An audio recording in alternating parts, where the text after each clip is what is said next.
신학교 다닐 때 기억에 남는 그 친구 한 명이 있어요. 그 친구들과 만나서 교제하다가 문득 그 친구가 그런 얘기를 하는 거예요.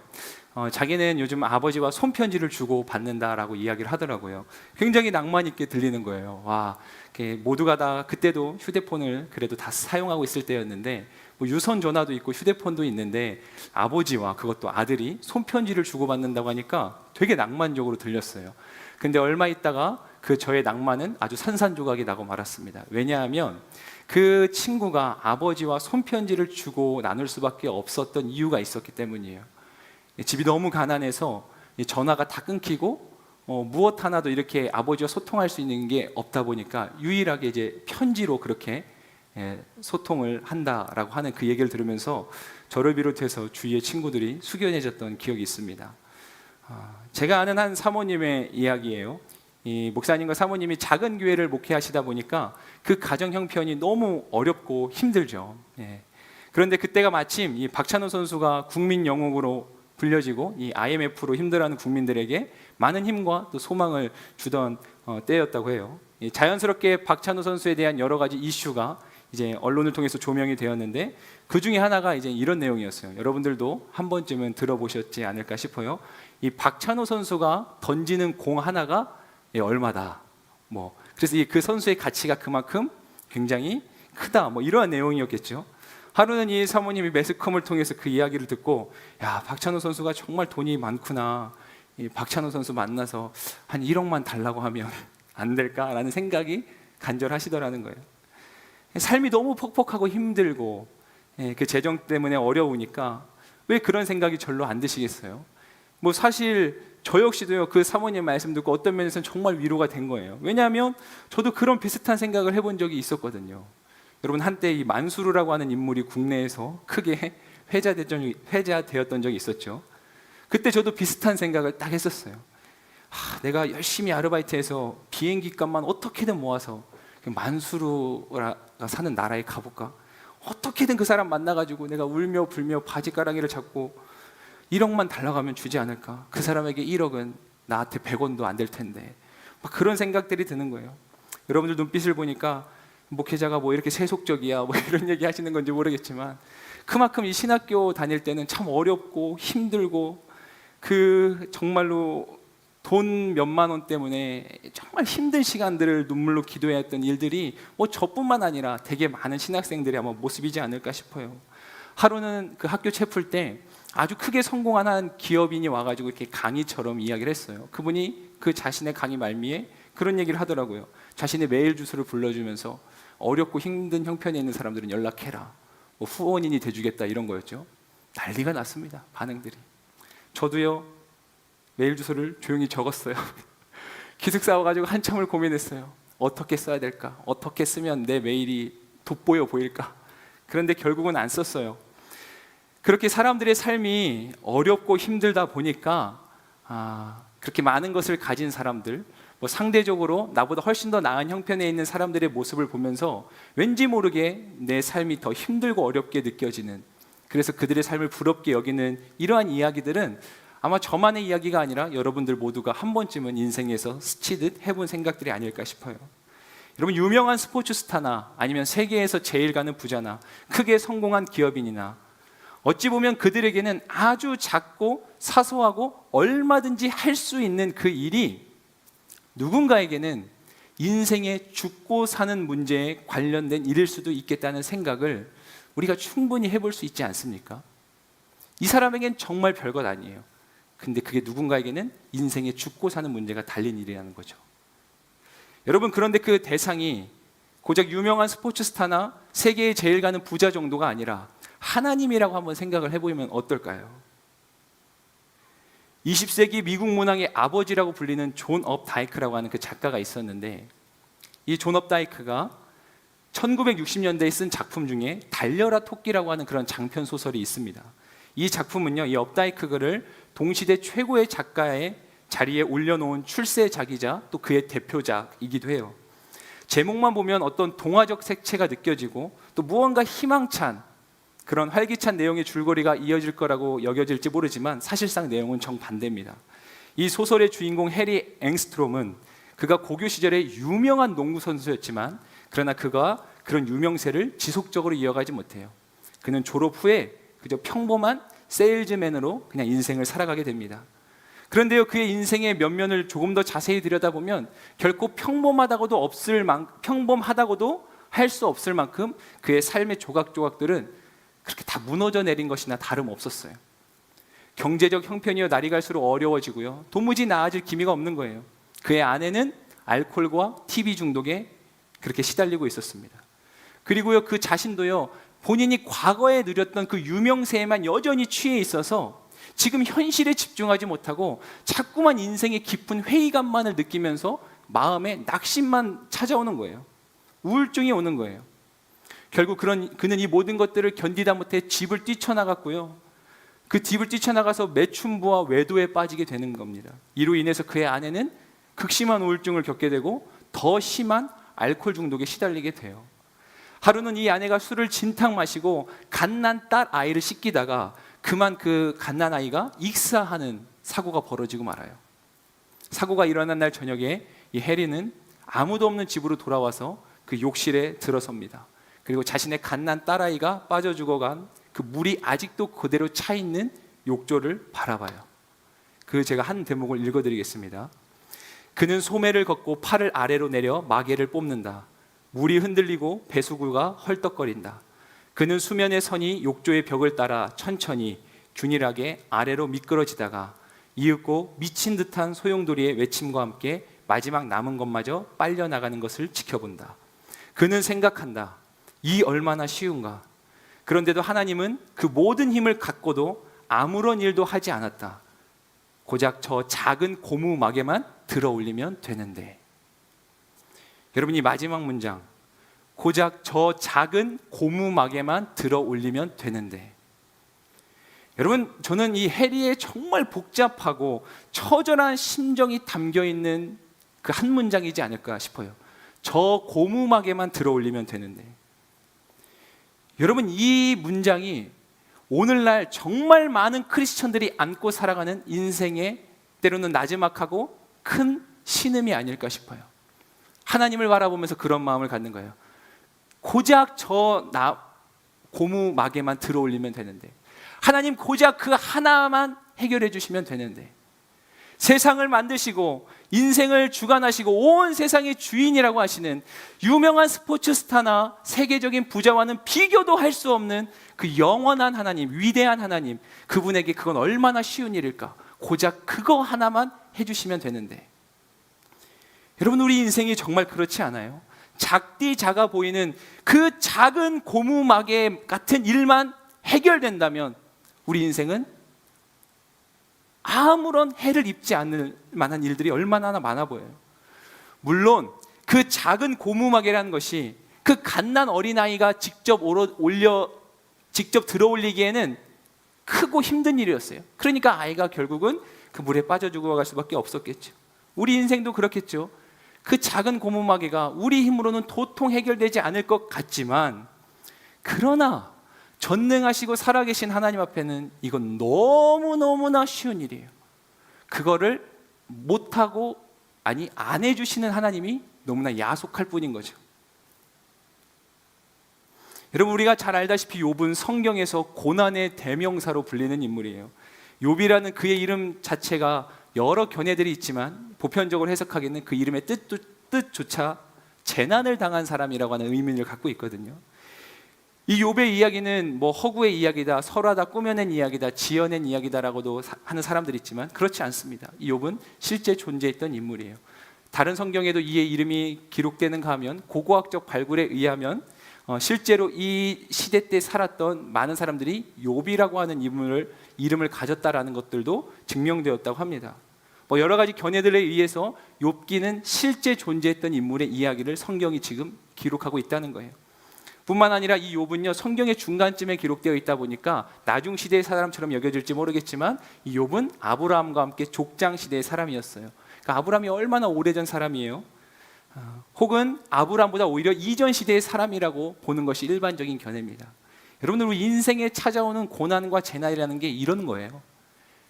어찌 보면 우리가 셈을 다할 수 없는 아주 까마득한 예전의 시대 때부터 인생의 고난이라는 건 그렇게 찾아왔다는 거예요.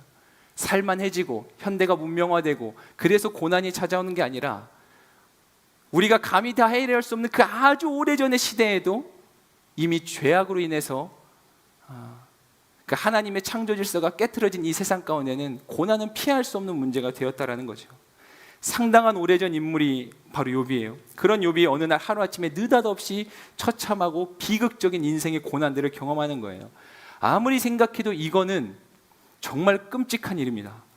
그런데요, 아이러니한 건 이 욥이라는 사람이 노아와 다니엘과 함께 구약 시대를 대표하는 의인들 가운데 한 사람이었다는 거예요. 이건 분명 우리가 가지고 있는 상식을 뛰어넘는 일이에요. 마치 이런 거죠. 악한 사람이 사형을 당하거나 아주 못된 사람이 불의의 사고로 목숨을 잃게 된다면 우리는 쌤통이다. 역시 정의는 살아있어. 이렇게 여겨질 수 있는 일인데, 아까 그 소설에 등장하는 해리의 어린 갓난아기 딸처럼 어린 생명들이, 무고한 생명들이 죽어가는 모습을 볼 때면 우리는 이거는 일어날 수 없는 일이야. 이건 말도 안 되는 일이야. 받아들일 수 없는 일이야. 내내 그것과 별반 다르지 않는 이치라는 거예요. 욥이라는 사람은 구약 시대를 대표하는 의인이었어요. 자, 오늘 1절 말씀을 보겠습니다. 1절 말씀 다시 한번 같이 읽습니다. 시작. 우스 땅에 욥이라는 사람이 살고 있었습니다. 이 사람은 흠이 없고 정직할 뿐 아니라 하나님을 경외하며 악을 멀리하는 사람이었습니다. 아멘. 흠이 없고 정직하며 하나님을 경외하고 악을 멀리한 사람. 이 네 가지 표현만으로도 욥이 얼마나 거의 완벽에 가까운 인생이지 않았을까. 이게 성경이 평가하는 욥의 삶이었어요. 내용 그대로 욥은요, 인간과의 수평적 관계에 있어서도 정직하고 흠이 없었대요. 그러니까 도덕적 자질도 굉장히 훌륭했을 뿐만 아니라 하나님과의 수직적인 관계에 있어서도 하나님을 경외하고 악을 멀리했다. 왜 우리가 신앙생활 하다 보면 수평적 관계와 수직적 관계, 이 두 가지를 잘 해야 된다. 그래서 하나님을 사랑하고 이웃을 사랑해야 된다. 뭐 이러한 이야기를 해보지 않습니까? 욥은요, 그런 면에서 아주 모범적인 사람이었던 거예요. 가히 믿음의 우등생이라고 할 수 있지 않겠습니까? 심지어 오늘 우리가 함께 읽은 8절 말씀에 보면, 자, 1절의 이 평가는 이 욥기를 기록한 저자가 그에 대해서 내린 평가를 한다면 하나님이 친히 직접 욥에 대해서 그 평가를 다시 한번 확인시켜줘요. 8절 말씀 읽겠습니다. 시작. 그러자 여호와께서 사탄에게 말씀하셨습니다. 내 종 욥을 유심히 살펴보았느냐? 땅 위에 그런 사람이 없다. 그는 흠이 없고 정직한 자로서 하나님을 경외하고 악을 멀리하는 사람이다. 여러분, 하나님이 욥을 이렇게 평가하셨어요. 야, 다윗 못지않은 엄청난 칭찬을 들었던 사람 뿐만 아니라 욥은요, 재산이 어마어마했습니다. 성경이 기록하고 있는데요, 그의 인생은 끊임없는 파티의 연속이었어요. 왜 우리가 이 정도 되면 그래, 믿음 좋으면 좀 청빈하고 가난하게 살았으면 그래, 세상은 공평하다 이럴 수 있는데, 이의 인생은 날마다 파티와 그런 여행의 연속. 여러분, 우리가 꿈꾸는 인생 아니에요?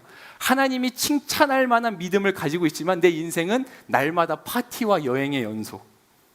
그렇다 그러면 자, 오케이, 여기까지 인정하겠어. 이 사람은 혼자 살았을 거야. 독신이었을 거야. 가족이 없으면 다 소용없어. 이게 웬걸요? 이에게는요, 사랑하는 아내와 많은 자녀들이 있었어요. 10명의, 7명의 아들과 3명의 딸들. 여러분, 왜 하필 7명의 아들이고 3명의 딸일까? 느낌이 오세요? 성경에 기록하는 숫자는 그냥 단순한 의미 없이 기록된 숫자가 아니란 걸 우리는 많은 성경을 또 접하면서 알고 있죠. 7과 3이라는 숫자는, 3은 하나님의 속성을 나타내는 숫자고 7은 완전수예요. 10은 충만수고요. 그러니까 상징적인 의미를 담고 있는 숫자인데 자녀들이 그만큼 많았어요. 심지어 뒤에 가지고 있는 재산도 보면은 뭐 7,000마리 이렇게 이야기를 하잖아요. 그러니까 그게 정확한 딱 떨어지게 7,000마리다 이런 느낌보다 그가 가지고 있는 재산이나 그의 가족들이나 모든 것으로 보아서 그는 이 땅에서 거의 완전에 가까운 축복을 누린 인생이나 다름없었다는 거예요. 여러분, 우리가 꿈꾸는 삶 아닐까요? 물론 욥의 마음에는 늘 하나님을 두려워하는, 이렇게 노심초사하는 그런 마음들이 있어서 그게 어떻게 느껴질지 모르겠지만 우리가 보기에 그 정도는 충분히 감당해내볼 수 있어요. 심지어 여러분, 오늘 말씀해 보니까 파티 때마다 그 세 누이를 불러서 초대했대요. 그러니까 이 형제끼리도 우애가 좋았다는 거예요. 여러분들 뉴스를 보면 알겠지만, 세상 소식을 보면 알겠지만, 대개 부자들의 삶을 보면 형제끼리 우애 좋기 힘든 게 일반적인 경우입니다. 가난할 때는 그렇게 끈끈하던 형제에도 서로 가진 게 많고 돈 앞에서는 장사 없는 게 형제들의 모습이죠. 그런데 욥은요, 그것도 완벽했던 사람이었어요. 얼마나 우리에게 황홀해 보이는 인생이에요. 누구라도 이런 인생의 축복을 마다할 사람이 없어 보여요. 누구라도 다 이 욥과 같은 인생 살기를 소망해요. 아마 근데 딱 여기까지일 거예요. 이어지는 내용을 보면 아마 우리 가운데 누구라도 나는 절대 욥과 같은 인생이 되고 싶지 않다라고 다 그렇게 말할 거예요. 왜냐하면 아까 말했다시피 그의 인생엔 엄청난 시련이 찾아왔어요. 앞서 말한 이 모든 완벽에 가까운 축복을 아무리 다 준다고 해도, 그러나 나는 결코 이 인생을 살고 싶지 않을 만큼의 엄청난 고난. 여러분, 욥의 입장에서 보면 그가 당한 고난은 하루아침에 찾아왔을 뿐만 아니라 원인과 까닭도 알 수 없는 일이었어요. 여러분, 어떤 고난은 뭔가 이 일이 일어날 낌새가 보인다, 그러다가 닥쳐오는 고난은 그래도 마음의 준비가 돼요. 적절한 비유는 아닐 수 있겠지만 그래도 이해를 돕기 위해서, 사랑하는 누군가 굉장히 오랫동안 지병을 앓다가 소천하시게 되면 가족들이 대개는 마음의 준비를 하기 마련이에요. 근데 어느 날 난데없이 사고로 인해서 돌연히 그렇게 소천을 하는 사랑하는 누군가를 곁에 두었다면 준비되지 않은 거거든요. 욥이 그러한 고난을 당했어요. 그리고 우리는 성경을 지금 이제 3자적 입장으로 보면서 그 원인이나 결과를 지금 다 보고 있지만, 욥은 그 안에 있는 사람이었어요. 원인과 이유를 몰랐다는 거예요. 하루아침에 다 원인도 알 수 없고 이유도 알 수 없고 심지어 이 고난의 끝도 알 수 없는 그 일을 욥이 하루아침에 겪습니다. 생각만 해도 끔찍하지 않아요? 절대로 우리 인생에 일어나지 않기를 바라는 거예요. 그래도 그 상황 중에 불행 중 다행인지 욥의 주변에 남은 게 있었어요. 다 잃어버린 것 같았는데 남은 게 있었어요. 그게 뭐였냐면 친구들과 그의 아내였어요. 자녀들이 다 죽고 가진 모든 재산을 다 잃었지만 아내와 친구들이 곁에 있었어요. 물론 우리는 상식적으로 쉽지 않겠지만 그래도 굳이 드라마틱한 어떠한 우리가 기대를 가져보자면 그 아내와 친구들을 통해서 다시 삶을 재기시켜 가보면 되지 않을까? 정말 만에 하나의 소망도 생각해 보지만, 그리고 실제로 친구들이 그렇게 욥을 찾아와서 진심으로 위로를 합니다. 생통이다 이렇게 고약한 친구들이 아니라 진짜 욥의 고통을 함께 아파했던 친구들이었어요. 그런데 성경이 또 우리에게 무엇을 보여주냐면, 그의 곁에 이제는 유일하게 남은 그 아내와 친구들이 결국엔 그들도 그 욥의 인생에 대해서 어떠한 정확한 해답과 진짜 위로를 주지 못했다는 거예요. 심지어 그의 아내는 그를 저주하고요, 하나님을 원망합니다. 여러분, 우리가 인생을 살아가다 보면 처절한 고통을 겪는 고난의 골짜기를 지날 때가 있어요. 다 끝난 것 같은데 주위를 잘 돌아보면 그래도 저 사람만큼은 나의 위로가 되어줄 것 같은, 내 심정을 알아줄 것 같은 그 소수의 사람들이 보여질 때가 있어요. 그럴 때면 우리는 얼마나 할렐루야게요. 그런데 여러분, 어떻습니까? 오늘 이 욥의 고통을 그 누구도 헤아려 주지 못해요. 진심 어린 위로의 말은 전해줄지 모르겠지만 진짜 욥이 겪는 그 고통을 고스란히 그도 다 알 수 없다는 거예요. 아무리 친한 친구, 아무리 사랑하는 사람이라고 할지라도 어쩌면 우리 스스로가 정말 유일하게 남겨진 소망이라고 여기는 그조차도 성경은 우리에게 무엇을 보여주냐면 결코 그것이 우리의 모든 필요와 만족과 위로를 채워주지 못한다는 거죠. 여러분, 혹시 고난 중에, 고통 중에 계신데 여전히 그 사람의 위로와 헤아림을 기다리고 계십니까? 여전히 그 아픔을 사람을 통해서 해결해 보려고 하고 있고 그 사람에게서 무언가 기대를 가지고 계세요. 안타깝지만 절대로 그 위로와 해결은 찾을 수 없을 거예요. 혹여나 있는 것 같아 보일지라도 그것은 다분히 제한적인 수밖에 없습니다. 욥기에 등장하는 이 욥과 친구들의 나중 대화 내용을 들여다보면요, 욥이 친구들이 욥에게 막 이런저런 얘기들을 하는데 막 엉뚱한 이야기가 아니라 구구절절이 다 맞는 말이에요. 그가 위로한다고 하는 말들이 막 허황되고 거짓된 이야기가 아니라 다 맞는 말, 그리고 굉장히 어떤 믿음의 사고체계 위에 세워진 아주 정확한 말 같아 보여요.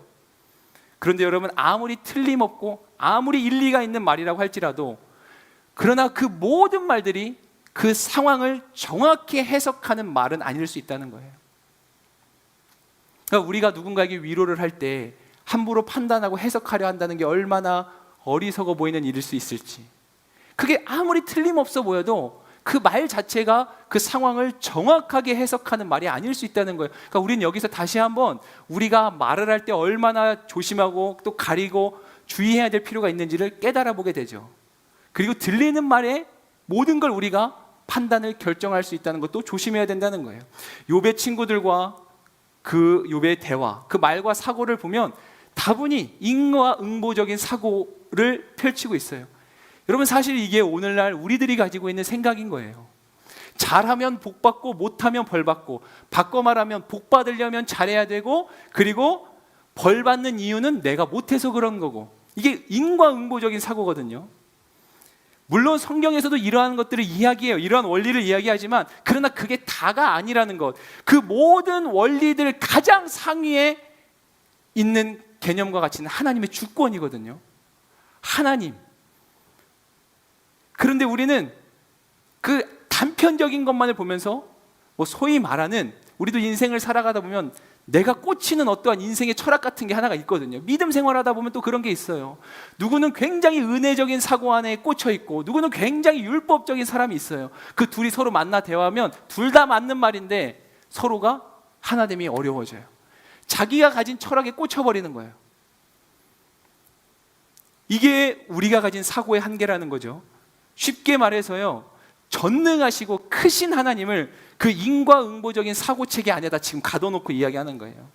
여러분, 우리 눈으로 보는, 우리 눈에 보이는 것만으로 판단하는 게 얼마나 제한적이고 어리석은 것인지 우리는 이미 잘 알아요. 여러분들 가끔 그 왜 착시 현상 같은 것들 화면이나 영상이나 사진으로 보게 되는 적 있죠. 같은 선 길인데 처음에 보면 착시 현상 때문에 괜히 한 선이 짧아 보이고 이런 것들 한 번쯤은 경험이 있잖아요.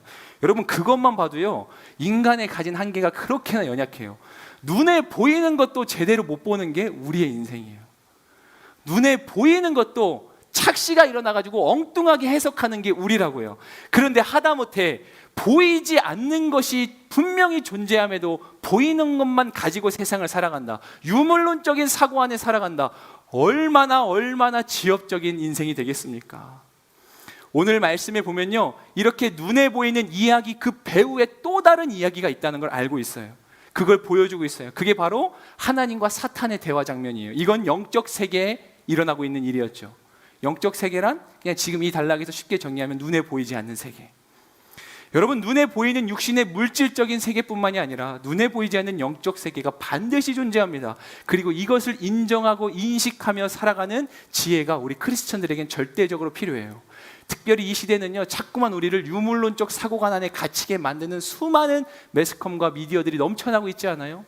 거기에 갇히게 만드는, 이럴 때일수록 우리가 놓치지 말아야 될 그 신앙의 센서는 보이지 않는 영적 세계가 있다는 거예요. 여러분, 하나님이 어느 날 천사들과 함께 있는데 거기에 사탄이 함께 와요. 우리가 흔히 사탄이라고 하는 존재를 악을 대표하고 하나님을 대적하고 뭔가 그런 존재로 여기죠. 사탄은 분명 자신이 하나님이 되려 했던 그런 존재였어요. 그래서 사탄은 우리가 아까도 말했듯이 악을 주관하는 존재로 여기면서, 그래서 사람들은 흔히 생각할 때 선과 악에 대해서 단순히 이분법적으로 그렇게 양분해서 대립하는 것으로 여기기 십상이에요. 그런데 이 오늘 욥의 이야기, 이 배우의 이야기에 등장하는 영적 세계를 그리고 있는 모습을 보면 사탄은 결코 하나님과 동등된 위치에 있는 존재가 아니라는 거예요. 많은 사람들이 어떤 심리적이고 정서적인 어려움 가운데 실제로 어떤 귀신이라든지 이러한 특별한 공포감 때문에 인생을 힘들게 살아가는 분들이 우리 가운데 계세요. 얼마나 힘들고 어려운 시간일까 싶어요. 그런 분들에게 소망이 되면 좋겠습니다. 우리의 인생을 사로잡아는 모든 악한 영의 세력들, 귀신, 사탄, 모든 마귀들은, 악한 영들은 결코 하나님과 동등됨을 말할 가치조차 없어요. 하나님이 절대적인 분이라는 거예요. 오늘 우리가 성경을 통해서 이 영적 세계의 상황을 들여다볼 수 있는 게 얼마나 큰 축복이에요. 욥은 몰랐지만 우리는 알고 있잖아요. 그래서 그는 이 상황을 몰랐던 욥은 자신이 당한 고난의 원인도 이유도 도무지 알 수 없었어요. 그런데 우리는 알고 있어요. 오늘 하나님께서 이 상황을, 이 욥의 고난의 상황을 들여다볼 수 있는 특권과 은혜를 우리에게 주셨다는 거예요. 바꿔 말하면 지금 우리는 욥보다 훨씬 더 고난을 이길 수 있는 큰 무기를 가진 셈이나 다름없습니다. 여러분, 물론 우리 모든 인생의 모든 고난과 역경이 이와 동일한 원리 때문에 일어난다라고 단정지어 말할 수는 없어요. 아까도 말했죠. 모든 걸 이렇게 함부로 정의 내리는 건 조심스러워요. 어떠한 경우에는 진짜 징벌의 대가로 고난을 당하는 경우도 있고요. 아니면 오늘 이 욥처럼 무언가 하나님의 특별한 섭리 가운데 허용되어지는 고난도 있기 마련이에요. 그것뿐이겠어요? 우리가 다 헤아릴 수 없는 그 또 다른 하나님의 신묘망측한 어떠한 계획과 일들이 있으시지 않겠어요? 그런데 분명한 건 이 한 가지가 있어요. 그게 뭐냐면 욥은 비록 다 할 수 없을지라도 분명히 하나님은 그 상황을 보고 계셨고 주관하고 감찰하고 계셨고 또 지켜보고 계셨다는 것입니다. 그리고 우리의 인생도 역시나 동일하다는 거예요. 여러분, 하나님은요 제법 욥의 신앙이 뿌듯하고 또 자랑스러우셨던 것 같아요. 너가 사단아, 네가 가다가 욥도 봤냐? 이런 거죠. 또 욥 봤어, 욥? 그 욥 말이야, 내가 인정하는 애야. 하나님이 막 욥을 칭찬하는 거예요. 인정하는 거 아니겠어요? 근데 사탄이요 그걸 또 못마땅히 여기는 거예요. 9절과 10절 같이 해보겠습니다. 9절 10절. 이에 사탄이 여호와께 대답했습니다. 욥이 아무런 이유 없이 하나님을 경외하겠습니까? 주께서 그와 그 집안과 그가 가진 모든 것의 사면에 울타리를 쳐주지 않으셨습니까? 주께서 욥이 손대는 일에 복을 주셔서 그 가축이 땅에서 늘어가는 것입니다. 여러분, 저는 말씀을 묵상하는데 왠지 이게요 이 사단이 갖는 아주 그 특징 중에 하나의 시기 질투 같이 보이는 거예요. 사단의 활동은, 사탄의 역사는 언제나 우리에게 그런 마음을 부추기는 거예요. 누가 칭찬받는 꼴을 못 봐요. 누가 세워지고 인정받는 것, 그거를 못 보는 거예요. 그냥 언짢아 하고 기분 나빠요. 사촌이 땅을 사면 배가 아프고, 아니 엊그제까지 그렇게 축복하던 내 순원이 막 직장에서 승진하고 잘 됐대요. 결혼했대요. 내가 사랑하는 동생이 나보다 먼저 일찍 결혼했어요. 갑자기 저 동생이 미워 보이는 거예요. 어제까지 축복해, 너 인생이 잘 됐으면 좋겠다, 뭐 그냥 가령. 근데 그 친구가 하루아침에 대박이 났어요. 뭐 사업이 잘 됐다든지, 뭐 가령 로또 복권이 당첨됐어요. 할렐루야, 축복할 수 있는 사람 손 들어보세요. 그렇게 말은 하겠지만 속으로는 다 배 아프고, 나는 뭐지? 여러분, 이게 사단이 일으키는 역사의 영향력들이에요. 그렇게 부추기는 거예요. 하나님이 욥을 칭찬하시니까, 그러면 여러분 여기서 이렇게 말하면 되겠죠. 그러게요, 그 욥이라는 친구 대단하던데요. 너무 멋진 믿음이에요. 제가 봐도 대단한 것 같아요. 같이 인정해 주면 되는 거예요. 근데 사단은 비아냥대요. 그거 다 이유가 있는 거지. 우리도 똑같은 우리의 언어 아니에요? 나도 그 상황 되면 할 수 있어요. 비아냥대고 인정하지 않고 그것을 애써 부인하려 한다는 거죠. 여러분, 뿐만 아니라 이건 엄청난 교만일 수 있어요. 왜냐하면 하나님이 그렇다고 하셨는데 내가 안 그렇다고 하는 거랑 똑같은 거예요. 하나님이 칭찬하셨는데, 하나님이 인정해 주셨는데, 그런 거 아니라고 내가 하나님의 결정과 판단을 지금 뒤바꾸려 한다는 거예요. 지금 사단은 자기 존재의 목적 그대로 하나님한테 똑같은 행동하고 있는 거예요. 여러분, 우리가 함부로 무언가를 정의 내리고 판단하려 할 때, 누군가를 깎아내리고 어떤 인생을 향해서 비난의 손가락질을 할 때, 그건요 하나님이 천하보다 귀하다고 이미 인정해 놓고 결정해 놓으신 것을 우리 스스로가 번복하려 한다는 거예요. 누군가에게 비난의 말을 쏟아낸다면 하나님은 한 영혼을 천하보다 귀하게 여기실 만큼 그를 사랑하신다고 분명히 선언하셨지만, 그래서 예수님을 이 땅에 보내셨다고 선언하셨는데, 우리 스스로가 그 값진 인생을 향해서 우리 눈에 보이는 것만으로 판단을 내리고 있다는 거죠. 심지어 뿐만 아니라 사단의 이러한 행동은 하나님의 존재와 그분이 마땅히 받으셔야 되는 영광에 흠집을 내는 거예요. 11절 말씀을 제가 읽어볼게요. 하지만 주께서 손을 뻗어 그가 가진 모든 것을 쳐보십시오. 그러면 그가 분명 주의 얼굴에 대고 저주할 것입니다. 여러분, 그러니까 사탄이 지금 하나님께 이런 망언을 하고 있는 거예요. 하나님, 인간들이 이유 없이 당신을 사랑하시는 줄 아십니까? 인간들은요, 당신을 사랑하는 게 아니고 하나님 당신이 주는 그 축복을 사랑하는 거예요. 당신을 좋아하고 사랑하는 이유는 인간들이 그 축복 받으려고 당신을 사랑하는 걸 왜 모르시나요? 사단이 그 망언을 하고 있는 거예요. 여러분 이해가 되세요? 사단이 건드리고 공격하는 우리들의 모습이 이런 거라는 거예요. 여러분 만약 우리 가운데 누군가가 하나님 그분 자체를 사랑하는 게 아니라 그분이 나에게 주시는 축복을 원해서 그분을 사랑하는 거라고 한다면 우리는 영락없이 이 사단이 쳐놓은 그물에 걸리고 만 거예요. 여러분 물론 우리는 언뜻 보아서 쉽게 저는요 목사님 하나님 진짜 사랑해요 라고 그렇게 말할 수 있을지 몰라요. 그런데 정말 자세히 한 번 더 들여다보세요. 혹시라도 여러분 지금 원하고 바라는 그 무언가가 이루어지지 않아서 내 신앙생활에 회의감이 느껴지고 하나님이 알게 모르게 원망스럽고 인생의 감사보다 불평과 불만이 더 익숙해져 버린 상황에 있지는 않으세요? 여러분 우리는 하나님을 어떤 목적을 성취하기 위한 수단이 아니라 대가 없이 하나님을 그 자체로 사랑할 때 하나님이 마땅히 받는 영광을 받으신다는 거예요. 할렐루야. 여러분 사단이 그때 비로소 그 입을 굳게 담을 거예요. 제가 말씀 준비하는데 이런 기도가 나오는 거예요. 하나님 우리의 믿음이 그 추악하고 더러운 사단의 입에 재갈을 물리는 신앙이 되게 하여 주옵소서. 할렐루야. 사단이 막 난리가 나서 하나님 앞에 비아냥될 때 저와 여러분들이 가진 믿음이 그 사단의 입을 다물게 만드는 믿음.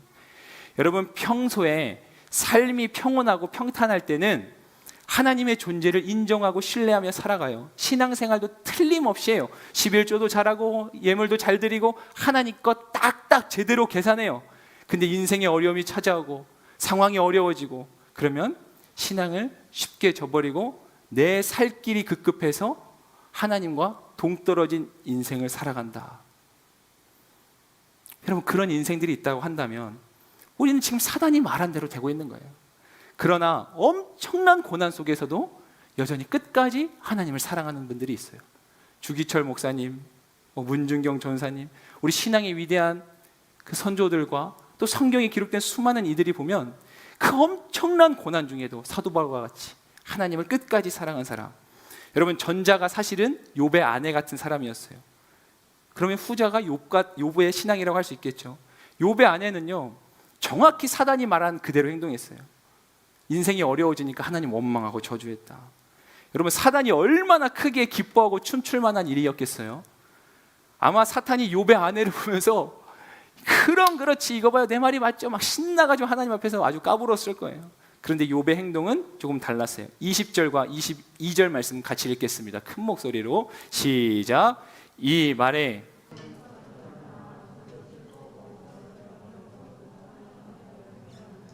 이 모든 일에도 불구하고 욥은 죄를 짓거나 하나님을 원망하지 않았습니다. 크게 아멘 하겠습니다. 아멘.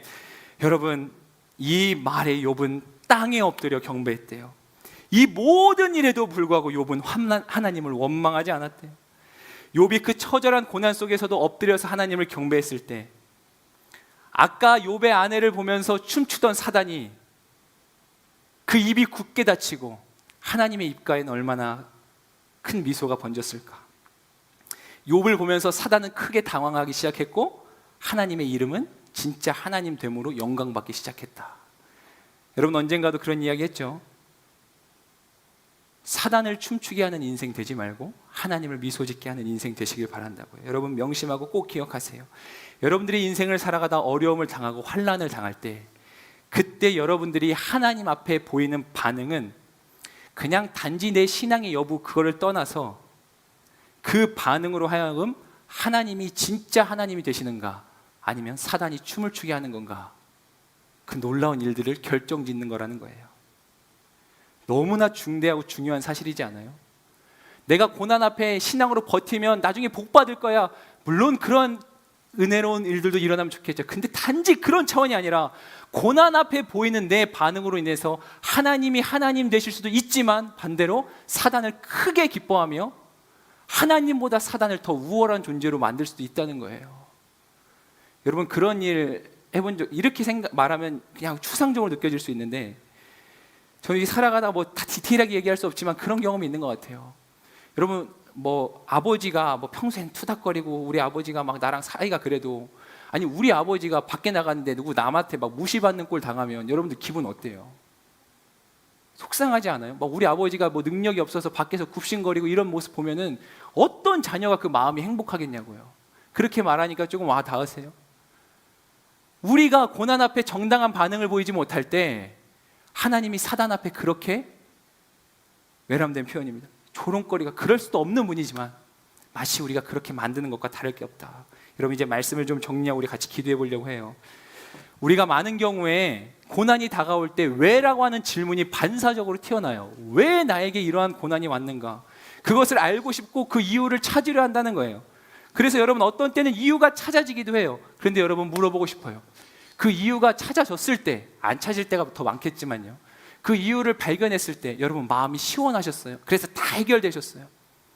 물론 어떤 일들은 고난의 이유를 발견하는 자체로 고난이 해결되는 경우도 있겠지만 어떠한 경우는 그렇게 우여곡절 끝에 고난의 이유를 찾아도 그것 때문에 더 괴로워질 때도 있어요. 여러분 말씀 준비하는데 이런 표현이 문장 제 마음 안에 맴도는 거예요. 우리가 고난 앞에 하나님 앞에 드릴 표현은 왜가 아니라 예다. 왜라고 묻지 말고 예라고 대답해야 된다. 여러분 우리가 제가 예전에 청소년들 사역할 때 그런 생각이 드는 거예요. 아이들이 뭐 여러분 이해하리라 믿고 그렇게 얘기할게요. 그냥 다 전사님 선생님들이 다 어련히 좋은 거 준비하지 않았을까? 그냥 하자고 하면 되지. 왜요? 여러분들 직장에서 상사가 다 이유가 있는 거 아니겠어요? 사장님이 그렇게 얘기하는 이유가 있죠. 여기 CEO 있는 분들도 있을 거예요. 직원이 많든 적든 다 이유가 있고, 네. 교회에도 보면요 사역자들 중에 담임 목사님이 그렇게 말씀하시는 이유가 있어요. 그럼 하면 되는 거예요.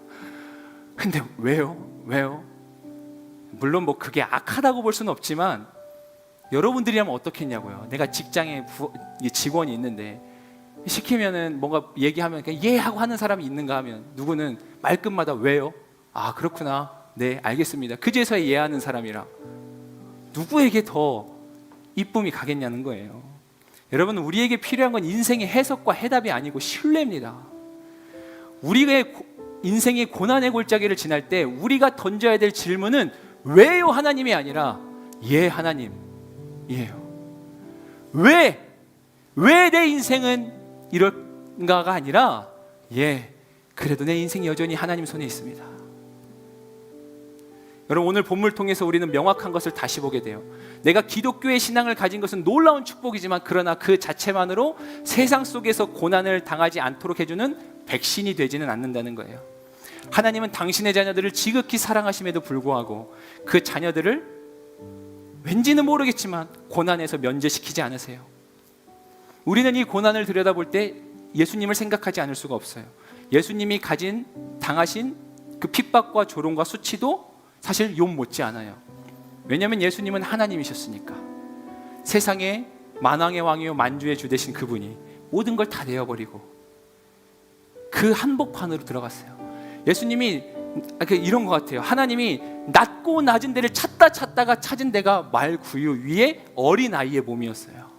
그러니까 예수님이 볼 때, 하나님이 볼 때 천상에서 가장 낮은 데까지 내려갈 수 있는 데까지 내려가신 거예요. 근데 예수님이 그 길을 묵묵히 걸어가셨어요. 도살장에 끌려가는 양과 같이. 근데 예수님도 물론 그 과정 가운데 절규하시긴 했어요. 나의 하나님 어찌하여 나를 버리십니까? 자, 예수님도 완전한 사람이 되셨던 거죠. 근데 예수님은요 그 절규로 끝나지 않았어요. 그 고통이 그만큼이나 처절한 거였는데 예수님은 결국 최후의 고백으로 뭘 얘기했냐면 하나님을 향한 신뢰를 고백해요. 아버지 내 영혼을 당신 손에 부탁합니다. 그때 성전의 휘장이 찢어지고 지옥의 문은 산산조각이 났습니다. 고난이 닥쳤을 때 우리에게 필요한 건 그 고난에 대한 설명이 아니라 고난을 견딜 수 있는 능력일 거예요. 그리고 그건 너무나 당연하게도 우리의 믿음이라고 성경이 말해요. 세상을 이기는 승리는 이것이지 우리의 믿음이다.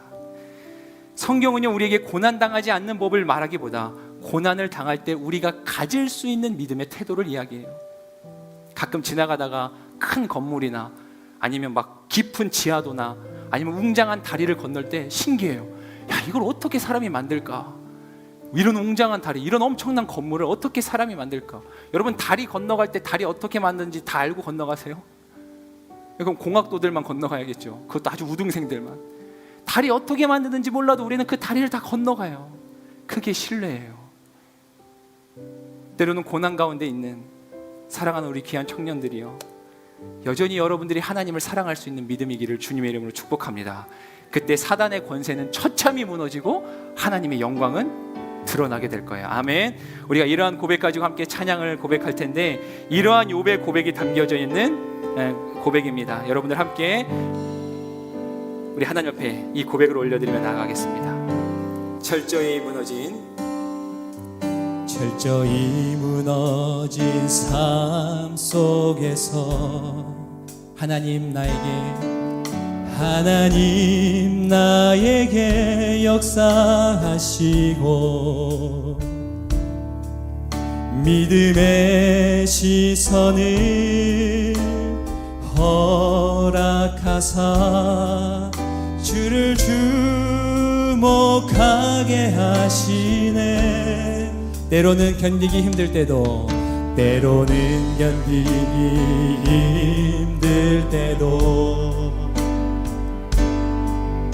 하나님 언제나 함께 하시며 은혜와 진리에 성령 주사 주만 바라보게 하시네. 내가 봅니다. 영원한 주를 봅니다. 귀로만 들었으나 이제 봅니다. 내가 봅니다. 존귀한 주를 봅니다. 연약한 내 영혼이 이제 주를 봅니다.